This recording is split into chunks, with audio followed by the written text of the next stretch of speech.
നമസ്കാരം. മഴതോരു മുംബൈ സീരിയലിന്റെ പുതിയൊരു വിശേഷങ്ങളിലേക്ക് എല്ലാവർക്കും സ്വാഗതം. പൗലോസ് രാവിലെ ബ്രേക്ക്ഫാസ്റ്റ് ഉണ്ടാക്കിക്കൊണ്ടിരിക്കുമ്പോൾ അലീനയുടെ സാന്നിധ്യം ഒപ്പമുണ്ടായിരുന്നു. പലവ്യഞ്ജന സാധനങ്ങൾ ദുരുപയോഗം ചെയ്യുന്നത് കണ്ടപ്പോ അലീനയ്ക്ക് ഒട്ടും സഹിച്ചില്ല. പച്ചക്കറികളും അതുപോലെ തന്നെ മീന്, മാംസങ്ങൾ എല്ലാം ആവശ്യത്തിൽ കൂടുതലാണ് മേടിച്ചു വെച്ചിരിക്കുന്നത്. അത് മാത്രമല്ല, ചെറിയ കേടുകൾ വന്നിരിക്കുന്ന പച്ചക്കറികളെല്ലാം വേസ്റ്റിലാണ് കളയുന്നത്. അതുപോലെ തന്നെ ഒരുപാട് വില കൊടുത്ത് വാങ്ങിയിരിക്കുന്ന ഫ്രൂട്ട്സും കാര്യങ്ങളും എല്ലാം ചെറിയ കേടുപാടുകൾ വരുമ്പോഴേക്കും അതെടുത്ത് വേസ്റ്റിൽ കളയുകയാണ് ചെയ്യുന്നത്. ചെറിയ കേടുകളൊക്കെ മുറിച്ചു മാറ്റി അത് വീണ്ടും ഉപയോഗിക്കാൻ വേണ്ടി പറ്റുന്ന സാധനങ്ങളാണ് വേസ്റ്റ് ആക്കി കളയുന്നത്. പിടിപ്പുകേടിന്റെയും ഒരു വലിയൊരു കലവറ തന്നെയാണ് ആ അടുക്കള എന്നുള്ള കാര്യം നമ്മുടെ അലീനയ്ക്ക് മനസ്സിലായി കഴിഞ്ഞു. 500-600 രൂപ കൊടുത്തിട്ട് വാങ്ങുന്ന മത്സ്യങ്ങളൊക്കെ പൗലോസ് കൈകാര്യം ചെയ്യുന്ന രീതി നമ്മൾ അലീനയെ രോക്ഷം കൊള്ളിക്കുന്നുണ്ട്. വലിയൊരു മരക്കഷ്ണം എടുത്തിട്ട് വെക്കുകയും തലയും അതുപോലെ തന്നെ വാലും ഒക്കെ മുറിച്ചു കളയുന്നു. അതിനോടൊപ്പം ഒരുപാട് മാംസങ്ങളും വേസ്റ്റിലേക്ക് തള്ളപ്പെടുന്നുണ്ട്. അത് ഉപയോഗിക്കാവുന്ന സാധനങ്ങളാണ്, പക്ഷെ ഒരു വിലയില്ലാത്ത രീതിയിൽ അങ്ങ് ഒഴിവാക്കി കളയാണ് ചെയ്യുന്നത്. ഇതേ കാര്യം തന്നെയാണ് മാംസങ്ങൾ കൈകാര്യം ചെയ്യുന്ന സമയത്തും പൗലോസ് ചെയ്യുന്നത്. മിച്ചം വരുന്ന ഭക്ഷണങ്ങളാണെങ്കിൽ നേരെ കമ്പോസ്റ്റ് കുഴിയിലേക്കാണ് കൊണ്ടുപോകുന്നത്. ശരിക്കും അത് ഫ്രിഡ്ജിൽ വെച്ച് വീണ്ടും യൂസ് ചെയ്യാൻ വേണ്ടിട്ട്. ഇതെല്ലാം കണ്ട അലീന പൗലോസിന്റെ അടുത്ത് ചോദിക്കുവാണ് കേട്ടോ, ഇതൊക്കെ എന്തിനാണ് ഇങ്ങനെ നശിപ്പിച്ച് കളയുന്നത്? എടുത്ത് ഫ്രിഡ്ജിൽ വെച്ചൂടെ എന്ന്.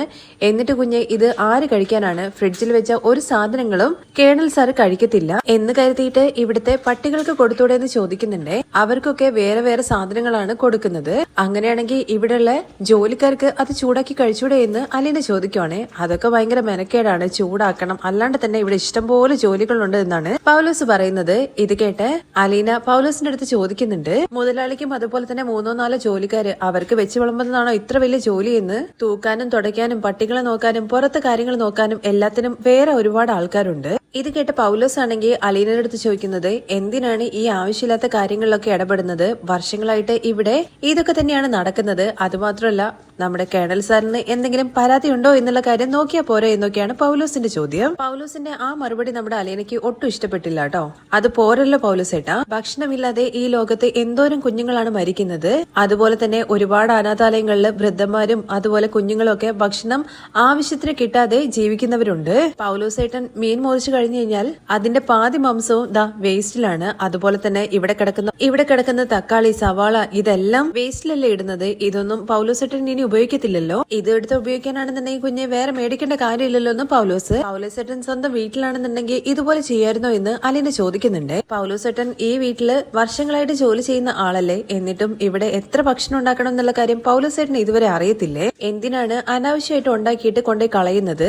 അലീനയുടെ സംസാര രീതിയൊന്നും പൗലോസിന് അത്ര അങ്ങ് ഇഷ്ടപ്പെടുന്നില്ല കേട്ടോ. കുഞ്ഞെ എന്നെ പഠിപ്പിക്കാൻ വേണ്ടി വരല്ലേ, താനേ പണിക്ക് ഇറങ്ങിയിട്ട് ഒരുപാട് നാളായെന്നൊക്കെ ഒരു ഭീഷണി സ്വരത്തിലൊക്കെയാണ് കേട്ടോ പൗലോസ് പറയുന്നത്. എന്തായാലും ഇങ്ങനെ തോർത്തടിക്കാൻ വേണ്ടിട്ട് താൻ സമ്മതിക്കില്ല. ചില കാര്യങ്ങളൊക്കെ പൗലോസ് ഏട്ടൻ പഠിക്കേണ്ടി വരും. ഇതെന്തായാലും ഇവിടെ ഞാൻ അനുവദിച്ചു തരില്ല എന്ന് കർശനമായിട്ട് നമ്മുടെ അലീന പറയുന്നുണ്ട്.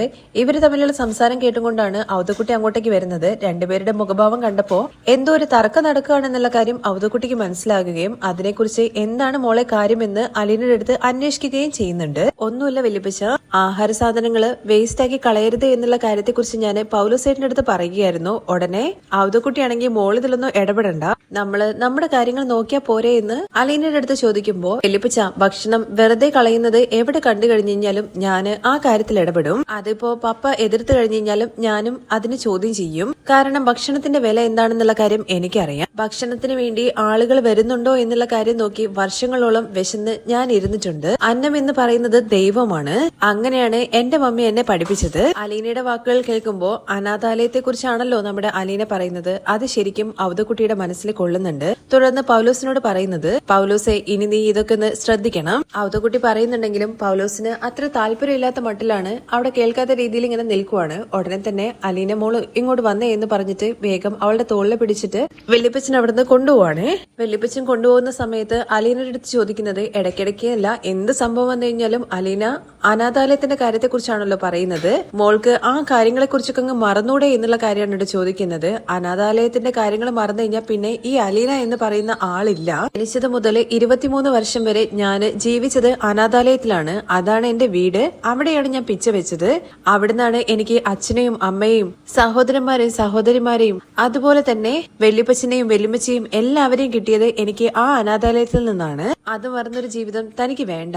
താൻ അനാഥാലയത്തിലാണ് ജീവിച്ചു വളർന്നത് എന്നുള്ള കാര്യം പറയാൻ വേണ്ടി തനിക്ക് ഒരു മടിയുമില്ല. അത് ഞാൻ എവിടെയും പറയും. ഇങ്ങനെയൊക്കെ അലീന പറയുന്നുണ്ടെങ്കിലും ഇവിടുത്തെ ജോലിക്കാരുടെ മുമ്പിൽ വെച്ചിട്ട് താൻ അനാഥാലയത്തിൽ നിന്ന് വന്നവളാണ് എന്നുള്ള കാര്യം വീണ്ടും വീണ്ടും എടുത്തു പറയുന്ന സമയത്ത് അവർ തന്നെ കുറച്ച് വില കുറച്ചിട്ടല്ലേ കാണുള്ളൂ. അതിനുള്ള ഒരു അവസരം നമ്മളായിട്ട് കൊടുക്കണോ എന്നാണ് അവതക്കുട്ടി ചോദിക്കുന്നത്. അതിനെ തർക്കിക്കാനൊന്നും നമ്മുടെ അലീന നിൽക്കുന്നുമില്ല. അതേസമയം അടുക്കളയിലേക്ക് ബൈജുവും അതുപോലെ തന്നെ ആന്റപ്പനും കൂടി വരുന്നുണ്ട്. പൗലോസിനാണെന്നുണ്ടെങ്കിൽ അലീന പറഞ്ഞു പോയ കാര്യങ്ങളെല്ലാം കേട്ടിട്ട് ആ ആമർശം മാറുന്നില്ല കേട്ടോ. ഒരു പേര് പോലത്തെ പെണ്ണ് വന്നിട്ട് എന്നെ പഠിപ്പിക്കാൻ വേണ്ടി വന്നിരിക്കുന്നു, എത്ര വർഷമായിട്ട് താൻ ഈ പരിപാടി തുടങ്ങിയതാണ് എന്നൊക്കെ പറഞ്ഞിട്ട് ഇങ്ങനെ ദേഷ്യത്തിൽ സംസാരിച്ചുകൊണ്ടേ ഇരിക്കുകയാണ്. ഇത് കേട്ട ബൈജു ആണെന്നുണ്ടെങ്കിൽ പൗലോസേട്ടിന് 4 അങ്ങ് പറഞ്ഞുകൂടായിരുന്നോ എന്ന് ചോദിക്കുന്നുണ്ടേ. ഞാൻ 4 പറഞ്ഞു, എന്തെങ്കിലും പറയാനുണ്ടെന്നുണ്ടെങ്കിൽ കേണൽ സാബിന്റെ അടുത്ത് ചെന്നിട്ട് പറയാനാ പറഞ്ഞത്. അതുമാത്രമല്ല എന്നെ ഭരിക്കാൻ വേണ്ട എന്നുള്ള കാര്യത്തെ കുറിച്ചും കൂടി ഞാൻ പറഞ്ഞിട്ടുണ്ട്. ഇത് കേട്ട ഉടനെ ബൈജു ചോദിക്കുന്നുണ്ട്, അവള് നമുക്ക് തന്നെ പാരയാകോ എന്നുള്ള കാര്യം. ഇത് ഇങ്ങനെ വിട്ടു കഴിഞ്ഞു കഴിഞ്ഞാൽ അവസാനം നമുക്ക് തന്നെ തലവേദനയാകും. അതുകൊണ്ട് ഒരു പരാതി കൊടുത്തിടുന്നത് നല്ലതായിരിക്കും എന്നുള്ള കാര്യത്തെ കുറിച്ചൊക്കെ ബൈജു പറയുന്നുണ്ട്. അതുപോലെ തന്നെ സ്റ്റാൻലി രാവിലെ മോർണിംഗ് വാക്ക് കഴിഞ്ഞ് വന്നപ്പോ പൗലോസ് തല ചൊറിഞ്ഞുകൊണ്ട് സ്റ്റാൻലിക്ക് അരികിലേക്ക് ചെല്ലുവാണ്. പൗലോസിന്റെ ആ വരവ് കാണുമ്പോ തന്നെ സ്റ്റാൻലിക്ക് കാര്യം മനസ്സിലാവുന്നുണ്ട്. എന്തോ പരാതി ബോധിപ്പിക്കാൻ വേണ്ടിയിട്ടാണെന്ന്. എന്താ പൗലോസെ, എനിക്ക് ഒരു കാര്യം പറയാനുണ്ടായിരുന്നു, എന്താണെങ്കിലും നീ പറഞ്ഞോ എന്ന് സ്റ്റാൻലി പറയുന്നുണ്ട്. ഞാനിവിടെ കുക്കായിട്ട് വന്നിട്ട് ഒരുപാട് വർഷങ്ങളായി. ഇതുവരെ ആരും എന്റെ മുഖത്ത് നോക്കിയിട്ട് ഒരു കുറ്റവും പറഞ്ഞിട്ടില്ല. കേണൽ സാബ് പോലും എന്റെ കുക്കിങ്ങിനെ കുറിച്ചിട്ട് ഒരു പരാതിയും പറയാറില്ല. ആ അലീന എന്നെ ഭരിക്കാൻ വേണ്ടി വന്നു മുതലാളി. ഞാനിവിടെ നിൽക്കുന്നത് താല്പര്യമില്ല എന്നുണ്ടെങ്കിൽ മുതലാളി ഒന്ന് വാക്ക് പറഞ്ഞാൽ മതി, ഞാൻ അപ്പൊ തന്നെ ജോലി ഉപേക്ഷിച്ചിട്ട് ഇവിടുന്ന് പൊക്കോളാം. അലീന നിന്നെ എങ്ങനെ ഭരിക്കാൻ വേണ്ടി വന്നു എന്നുള്ള കാര്യമാണ് നീ പറയുന്നത് പൗലോസിന്റെ അടുത്ത് ചോദിക്കുന്നുണ്ട്. കേണൽ സാബിന് അറിയാലോ ഇവിടെ കേടുവന്ന പച്ചക്കറി എല്ലാം നമ്മൾ വേസ്റ്റിൽ കളയുമെന്ന്. അതില് 2-3 തക്കാളി പുഴു അരിച്ചതൊക്കെ ഉണ്ടായിരുന്നു. ഞാനത് മാറ്റിയെടുത്ത് വെച്ചപ്പോ അത് വേസ്റ്റിൽ കളയാനാണോ എന്നുള്ള കാര്യം ചോദിച്ച് അവൾ എന്റെ നേരെ ഒരു ചാട്ടം. മീനിന്റെ തല കളയാൻ വേണ്ടി പാടില്ല, വാല് കളയാൻ വേണ്ടി പാടില്ല, മുള്ളു കളയാൻ വേണ്ടി പാടില്ല, അതുപോലെ തന്നെ കോഴിയുടെ കാല് കളയാൻ വേണ്ടി പാടില്ല. എന്തെല്ലാം നിയമങ്ങളാണ്. അവള് അനാഥാലയത്തിൽ ജീവിച്ച സമയത്ത് അവിടെ ഇതൊന്നും കളയാറുണ്ടായിരുന്നില്ല എന്നൊക്കെയാണ് അവള് പറയുന്നത്. അവിടുത്തെ പോലെയൊക്കെ കേണൽ സാബ് നമുക്ക് ഇവിടെ ചെയ്യാൻ വേണ്ടി പറ്റുമോ? അനാഥാലയത്തിന്റെ കാര്യങ്ങൾ കേട്ടപ്പോൾ നമ്മുടെ സ്റ്റാൻലിക്കും ചെറിയൊരു നാണക്കേട് പോലെ തോന്നുന്നുണ്ട്. അതുപോലെ ബാക്കി വന്ന ആഹാരങ്ങൾ കളയാൻ വേണ്ടി പാടില്ല, ഫ്രിഡ്ജിൽ വെച്ചിട്ട് ചൂടാക്കി കഴിക്കണമെന്ന്. ഇതൊക്കെ ഞാൻ ആദ്യമായിട്ട് കേൾക്കുകയാണ്. അതുമാത്രമല്ല സാധനങ്ങളൊക്കെ കുറഞ്ഞ വിലക്ക് കുറച്ച് മേടിച്ചാൽ മതി എന്നൊക്കെയാണ് അവള് പറയുന്നത്. അങ്ങനെയാണെങ്കിൽ ഇത്രയും വലിയ കേണൽ സാബിന്റെ വീട്ടില് ഞാൻ ജോലിക്ക് നിൽക്കേണ്ട കാര്യമില്ലല്ലോ. എനിക്ക് ഏതെങ്കിലും ഒരു പിശുക്കന്റെ വീട്ടില് ജോലിക്ക് നിന്നാ പോരെ. അതുകൊണ്ട് തന്നെ മുതലാളി ഒന്നെങ്കിൽ എന്നെ പിരിച്ചുവിടുക, അല്ലെങ്കിൽ ആ പെൺകൊച്ചിന്റെ അടുത്ത് എന്റെ കാര്യങ്ങളിൽ ഇടപെടാതിരിക്കാൻ വേണ്ടിട്ട് പറയുക. പൗലോസ് പറയുന്ന കാര്യങ്ങളെല്ലാം കേട്ട് നീ പൊക്കോ, കാര്യങ്ങളെല്ലാം വേണ്ട പോലെ താൻ ചെയ്തോളാം എന്ന് പറഞ്ഞ് പൗലോസിനെ അവിടുന്ന് പറഞ്ഞു വിടുകയാണ്. അല്ലെ ബ്രേക്ക്ഫാസ്റ്റ് കഴിക്കുന്ന സമയത്ത് അലീനയുടെ അടുത്ത് ചോദിക്കുന്നുണ്ട്, അടുക്കളയിൽ കയറി പൗലോസിന്റെ അടുത്ത് വഴക്കുണ്ടാക്കിയോ എന്ന്.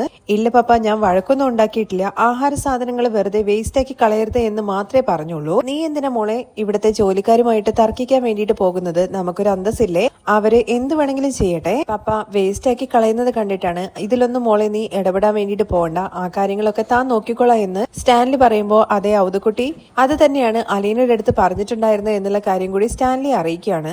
അതിന് മറുപടി ഒന്നും നമ്മുടെ അലീന പറയുന്നില്ല കേട്ടോ. എന്നാ പൗലോസ് ആണെന്നുണ്ടെങ്കിൽ അലീനയുടെ അടുത്ത് ആ കാര്യങ്ങളിലൊന്നും ഇടപെടണ്ട എന്ന് സ്റ്റാൻലി പറയുന്ന കാര്യത്തെക്കുറിച്ച് വാതിക്കൽ നിന്നുകൊണ്ട് കേൾക്കുന്നുണ്ട്. അതുകൊണ്ട് തന്നെ അദ്ദേഹത്തിന് ഭയങ്കരമായിട്ട് സന്തോഷമാവുന്നുണ്ട്. അലീനയാണെന്നുണ്ടെങ്കിൽ ഒന്നും മിണ്ടാതെ ഭക്ഷണം കഴിച്ച് അവിടെ എഴുന്നേൽക്കുകയാണ്. അന്നേ ദിവസം പിന്നെ അതിനെക്കുറിച്ച് അലീന ഒന്നും സംസാരിച്ചിട്ടില്ല. പിറ്റേ ദിവസം രാവിലെ തന്നെ കഴിഞ്ഞ ദിവസത്തെ പോലെ അടുക്കളയിൽ കയറുകയും പൗലോസ് ആണെന്നുണ്ടെങ്കിൽ ബൈജുമൊത്ത് പോയി സാധനങ്ങളെല്ലാം മേടിച്ചുകൊണ്ട് വന്നിട്ടുണ്ടായിരുന്നു. ബൈജു ആണെന്നുണ്ടെങ്കിൽ അലീനയെ കളിയാക്കുന്ന രീതിയിൽ പൗലോസേട്ട മീൻ വെട്ടുന്ന സമയത്ത് സൂക്ഷിക്കണേ എന്ന് പറയുന്നുണ്ട്.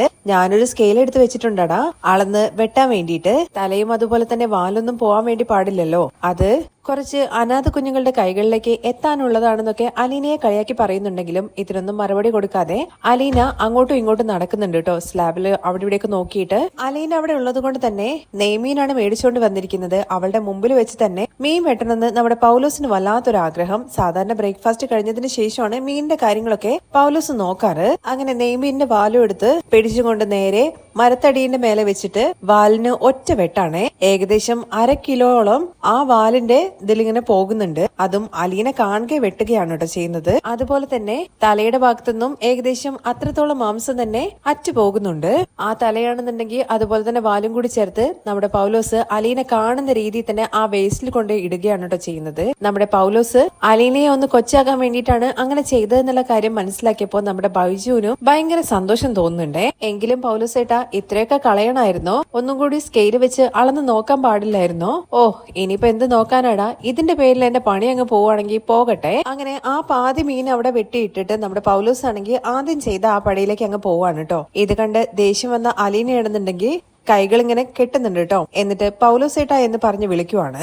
അത് അത്ര കേൾക്കാത്ത മട്ടിൽ അങ്ങ് തലതിരിഞ്ഞ് നിൽക്കുവാണ് കേട്ടോ പൗലോസ്. വീണ്ടും കുറച്ച് ദേഷ്യത്തോടു കൂടി തന്നെ അലീന പൗലോസേട്ടാ എന്ന് പറഞ്ഞ് വിളിക്കുകയാണേ. പൗലോസ് ആണെന്നുണ്ടെങ്കിൽ വലിയ താല്പര്യമൊന്നും ഇല്ലാത്ത മട്ടില് അലീനയെ ഇങ്ങനെ നോക്കുന്നുണ്ട്. പൗലോസേട്ടൻ ഇപ്പോ വേസ്റ്റിലേക്ക് കളഞ്ഞില്ലേ ആ മീനിന്റെ തലയും വാലും, അതെടുത്ത് ഈ മരത്തടിയിൽ കൊണ്ടുവെക്കുക എന്ന് പറയുവാണേ. കുഞ്ഞെ എനിക്കിതിനൊന്നും നേരെയില്ല, ഇപ്പോ എനിക്കിവിടെ വേറെ പണിയുണ്ടെന്ന് പറയുവാണ്. ഇത് കേട്ട് അലീനയും ഒട്ടും വിട്ടുകൊടുക്കുന്നൊന്നുമില്ല കേട്ടോ. എന്ത് പണിയാണെന്നുണ്ടെങ്കിലും അത് എടുത്തു കൊണ്ടുവന്നതിന് ശേഷം ചെയ്താ മതി. അത് കേട്ട ഉടനെ തന്നെ പൗലോസ് ആണെന്നുണ്ടെങ്കിൽ നൈസായിട്ട് അവിടുത്തെ എസ്കേപ്പ് ആവുന്നുണ്ട്. പക്ഷെ നമ്മുടെ അലീന അവിടെ തന്നെ നിൽക്കുകയാണ്. കളി മുറുകുന്നു, അതൊരു രസം പിടിച്ചു വന്നു എന്നുള്ള കാര്യം മനസ്സിലാക്കി നമ്മുടെ ബൈജു അവിടെ തന്നെ നിൽക്കുന്നുണ്ട്. തുടർന്ന് അങ്ങോട്ടേക്ക് നമ്മുടെ ഔദക്കുട്ടിയച്ചായനും വരുവാണ്. കാര്യം അന്വേഷിച്ചിട്ടും നമ്മുടെ അലീന കുറച്ച് ദേഷ്യത്തിലാണ് എന്നുള്ള കാര്യം നമ്മുടെ ഔദക്കുട്ടിക്ക് മനസ്സിലാവുന്നുണ്ട്. കുറച്ച് സമയങ്ങൾക്ക് ശേഷം അങ്ങോട്ടേക്ക് സ്റ്റാൻലിയും വരുന്നു. പൗലോസ് സ്റ്റാൻലിയെ കൂട്ടാൻ വേണ്ടിയിട്ട് പോയതായിരുന്നു കേട്ടോ.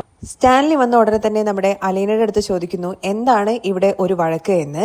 അതിന് മറുപടി എന്നുള്ള രീതിയിൽ നമ്മുടെ അലീന പൗലോസിനെ നോക്കി പേടിപ്പിച്ചുകൊണ്ട്, ഞാൻ പൗലോസേട്ടനോട് എന്താ പറഞ്ഞത്, ആ ബാസ്ക്കറ്റിൽ കളഞ്ഞ് സാധനം പെറുക്കി സ്ലാബിൽ വെക്കാനല്ലേ, അതനുസരിക്കാൻ വേണ്ടിയിട്ട് പൗലോസേട്ടന് പറ്റില്ല എന്നുണ്ടെങ്കിൽ ഈ വീട്ടില് ഒരു ജോലിയും പൗലോസേട്ടൻ ഇനി ചെയ്യണ്ട. അത് കേട്ട പൗലോസ് ആണെന്നുണ്ടെങ്കിൽ ഒരു ആശ്രയത്തിന് വേണ്ടിയിട്ട് നമ്മുടെ സ്റ്റാൻലിയെ നോക്കുവാണ്. പക്ഷെ അലീനയുടെ വാക്കുകൾ കേട്ടിട്ട് സ്റ്റാൻലി ഇങ്ങനെ ഞെട്ടിത്തരിച്ച് നിൽക്കുവാണ്. അലീനയുടെ മറ്റൊരു മുഖം നമ്മുടെ സ്റ്റാൻലി കാണുവാണ് ചെയ്യുന്നത്. ഉടനെ പൗലോസ് പറയുന്നുണ്ട്, മുതലാളി പറയട്ടെ, എന്നാ ഞാൻ അതുപോലെ ചെയ്യാം. സ്റ്റാൻലി പറയാതെ താനിനി ഒന്നും ചെയ്യില്ല എന്ന മട്ടില് സ്റ്റാൻലിക്ക് അരികിലേക്ക് ഇങ്ങനെ ചേർന്ന് നിൽക്കുവാണ് കേട്ടോ പൗലോസ്. എന്നാ അലീനയാണെന്നുണ്ടെങ്കിൽ എന്റെ പപ്പയുടെ പൈസ അങ്ങനെ ദൂർത്തടിച്ച് കളയാൻ വേണ്ടിയിട്ട് ഞാൻ ആരെയും സമ്മതിക്കില്ല. എല്ലാവരും ഇങ്ങനെ ഞെട്ടലോട് കൂടിയിട്ട് നിർത്തിയിരിക്കുകയാണ് കേട്ടോ അവിടെ. ഞാൻ പറയുന്ന കാര്യങ്ങൾ കേൾക്കാൻ പൗലോസേട്ടന് പറ്റില്ല എന്നുണ്ടെങ്കിൽ ഇപ്പോ ഇവിടുത്തെ ജോലി രാജിവെച്ച് പൊക്കോളുക. എന്റെ പപ്പയ്ക്ക് ഭക്ഷണം ഉണ്ടാക്കി കൊടുക്കാനൊക്കെ താൻ പഠിച്ചിട്ട് തന്നെയാണ് ഇങ്ങോട്ട് വന്നത്. എന്റെ പപ്പയ്ക്ക് മാത്രമല്ല, ഇനി വേണമെന്നുണ്ടെങ്കിൽ ഒരു 10-25 പേർക്കും കൂടി വെച്ച് വിളമ്പാൻ വേണ്ടി തനിക്ക് പറ്റും. അതുകൊണ്ട് തന്നെ പൗലോസേട്ടൻ നല്ലതുപോലെ ആലോചിച്ചതിന് ശേഷം മാത്രമേ തീരുമാനം എടുക്കാൻ വേണ്ടി പാടുള്ളൂ. താൻ പറഞ്ഞത് കേൾക്കാതെ ഇവിടുന്ന് പിരിഞ്ഞു പോയി കഴിഞ്ഞു കഴിഞ്ഞാൽ വീണ്ടും ഇങ്ങോട്ടേക്ക് തിരിച്ചു വരാൻ വേണ്ടി പറ്റും എന്നുള്ള കാര്യം മനസ്സിൽ പോലും ചിന്തിക്കണ്ട. കൂടുതലൊന്നും പറയാതെ അലീന അവിടുന്ന് പോകുന്നുണ്ട്. സ്റ്റാൻലിയും ഒരുപാട് നേരമൊന്നും അവിടെ നിൽക്കുന്നില്ല കേട്ടോ. പക്ഷെ ഔദക്കുട്ടി ചായനാണെങ്കിൽ പൗലോസിന്റെ അടുത്ത് പറയുന്നുണ്ട്, നീ വായും പൊളിച്ച് നോക്കി നിൽക്കാതെ അവള് പറയുന്നത് ചെയ്യാൻ വേണ്ടി നോക്കടാ.